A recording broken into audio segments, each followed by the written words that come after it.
पशुओं को सुई द्वारा दवा देने के कौन कौन से तरीके हैं या फुलटीज का अर्थ समझाइए।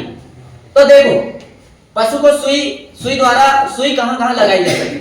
सबसे पहले तो अंतःपेशी सुई जो गर्दन पे लगाई जाती है। कहां लगाई जाती है? गर्दन। फिर इसके बाद में क्या दिया है? अंतःशिरा सुई, अंतःपेशी सुई, अंतःशिरा सुई त्वचा एवं मांसपेशियों के माध्यम से। त्वचा मतलब ये गर्दन की बात भी हुई और पिछला जो पुट्ठा रहता ना वहां पर भी लगाई जाती है। अब फुलटीज का अर्थ तो आपको पता है। देखो, पशुओं को फोड़े फुंसियों होने पर अलसी या सरसों के तेल में दवा मिलाकर उन पर लेप चढ़ा दिया जाता है या बांध दिया जाता है, जिसे फुलटीज कहते हैं।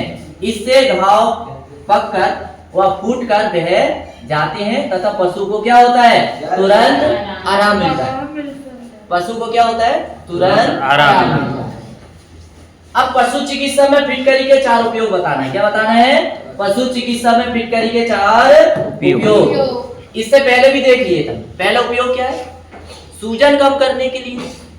दूसरा उपयोग है पशु के गर्भाशय साफ करने के लिए। समझ में आया? तो देखो, आंख एवं गर्भाशय की सूजन कम करने के लिए फिटकरी का घोल उपयोग किया जाता है। चोट या कटे की जगह रक्त प्रवाह को रोकने के लिए फिटकरी का उपयोग किया जाता है। फिर इसके बाद में क्या दिया? इसका वमनकारी के रूप में भी उपयोग किया जाता है। वमन मतलब उल्टी करवाना।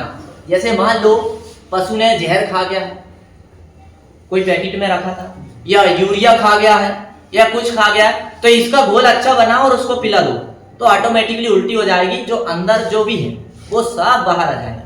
जैसे मनुष्य कोई जहर पी जाता क्या काम करते हैं? अच्छा नमक का घोल बनाते हैं ढेर सारा और पिला देते हैं, उल्टी हो जाती। ऐसे ही कुछ इसका उपयोग होता है। फिर इसके बाद में यह पशु चिकित्सा में एंटीसेप्टिक के रूप में प्रयोग किया जाता है। किसके रूप में किया जाता है? पशु चिकित्सा में एंटीसेप्टिक के रूप में प्रयोग किया जाता है। फिर अगला क्या दिया है? पशुओं को दवा देने की 3 विधियां बताइए। पशु को दवा देने की कितनी विधि बताना है? 3। बड़ी सिंपल सी है। मुंह द्वारा कैसे दवा दोगे? गोली खिलाओ, कैप्सूल खिलाएंगे कि नहीं खिलाएंगे? Yes sir. गोली, कैप्सूल, चूर्ण के रूप में दवा देना, ये सब मुंह के माध्यम से शरीर के अंदर पहुंचाना मुंह द्वारा दवा देना कहलाता है। नाक के द्वारा कैसे दोगे?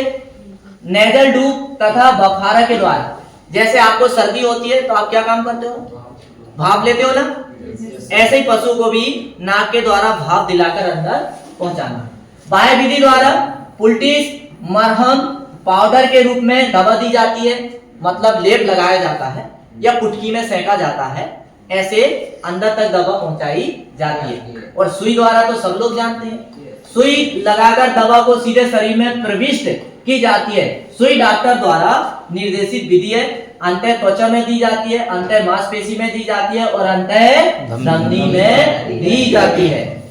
अब देखेंगे दीर्घउत्तरी प्रश्न। क्या देखेंगे? दीर्घउत्तरी प्रश्न। और दीर्घउत्तरी प्रश्न में हमारे सामने जो है पहला प्रश्न काफी बड़ा है।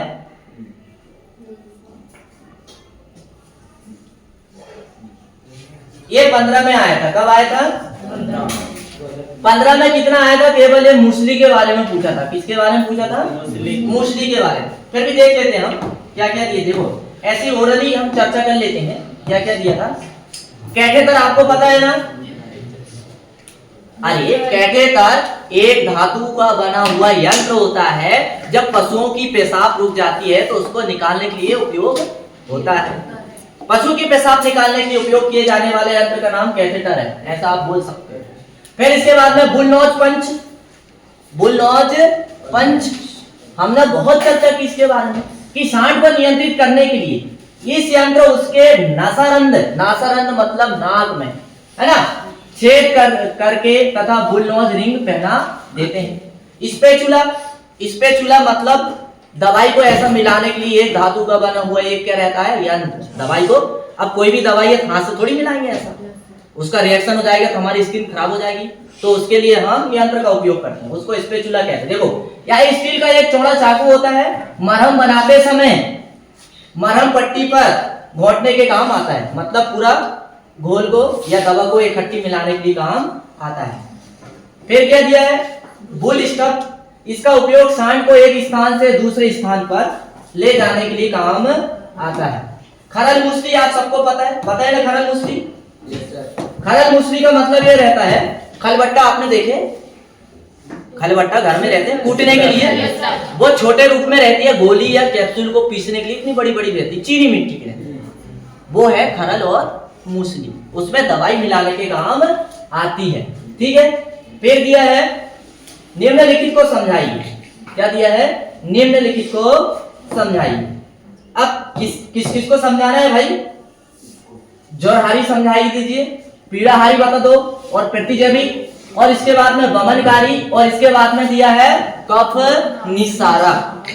तो आपको अब बड़े अच्छे से पता है जौहरी मतलब ऐसी दवा जो बुखार को कम करती हो या बुखार को दूर करती हो, उसी को ज्वर बोलते हैं ना। उसका नाम क्या है, मैक्सल्फ और एस्प्रिन या कुनेन। ये क्या काम करती है, बुखार को भगाती है। क्या काम करती है, बुखार को भगाती है। पीड़ाहारी, ये दवा पशु के शरीर की पीड़ा को कम करती है, पशु के शरीर की पीड़ा को क्या करती है, कम करती है। जैसे अमोनिया है, भांग है और कपूर है, ये पीड़ाहारी दवा। प्रतिजैविक हमने एक बार और पढ़ लिए, प्रतिजैविक का मतलब जीवाणुनाशक होता है। क्या होता है, जीवाणुनाशक। और उसमें क्या दिया है, स्ट्रेप्टोमाइसिन और टेरामाइसिन। पेनिसिलिन भी है, पेनिसिलिन है ना, अरे पेनिसिलिन जीवाणुनाशक पढ़ेंगे अपन अभी। हाँ, फिर इसके बाद में वमनकारी। वमनकारी मतलब ऐसी दवा जो उल्टी करवाती है ना, उसको क्या कहते हैं, वमनकारी। और वमनकारी दवा का उदाहरण फिटकरी है, सरसों का तेल, कपूर सल्फेट, कॉपर सल्फेट आदि। ये सब क्या है, वमनकारी, मतलब ये क्या काम करवाती है, उल्टी। क्या करवाती है, उल्टी। अब दिया है कफ निस्सारक। कफ निस्सारक का मतलब ये होता है, खराज गले में रहती है, सर्दी ये जुकाम हुआ तो कफ को क्या करती है, खत्म करती है। तो कफ निस्सारक में क्या दिया है, जिसे एक्सीपेक्टेरेंस बोलते हैं। ये औषधि कफ बाहर निकालती है। अमोनियम और वाष्पशील तेल, ये कफ निस्सारक के अच्छे उदाहरण। बस हो गया।